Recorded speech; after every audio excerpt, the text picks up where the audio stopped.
moment qui a été fou pour moi, c'est quand on a fait Thug Cry. On était dans un studio à Atlanta et on a commencé une prod avec les Justice League. Et puis t'as Rick Ross qui s'est mis dans le booth et qui a commencé à faire une top line. Et c'est lui qui dit « NS, t'as pas envie d'essayer un truc sur le refrain? Tu vois, un truc un peu plus mélodique et tout. » Je dis « Ok, why not ?» Et donc je me mets dans le booth et je fais la top line.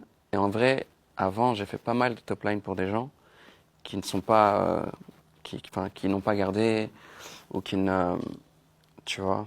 Et en fait, c'était choquant parce qu'il a adoré le truc. Il dit non, that's it, on garde ça, c'est ça, tu vois. Et puis on est là dans la session. J'avais déjà l'habitude de bosser avec Rick Ross, donc c'était cool. Je sais pas, peut-être 2 heures plus tard, t'as Lil Wayne qui vient. Et moi, je suis un grand fan de Lil Wayne, tu vois. Et c'est là que ça devient un moment choquant pour moi, tu vois. Je freeze parce que je vois Lil Wayne, frère, tu vois, Lil Wayne. Donc, enfin, je te disais, les artistes extraterrestres, c'est vraiment l'artiste extraterrestre, tu vois. Il vient avec une aura, frère, tu vois. Le mec, il vient, bam, tu vois. Et en plus, ça tue direct, quoi. C'est genre, il n'y a pas de, ah, je vais peut-être réenregistrer ça. Non. C'était la version qu'on a. Et là, t'as son couplet à lui.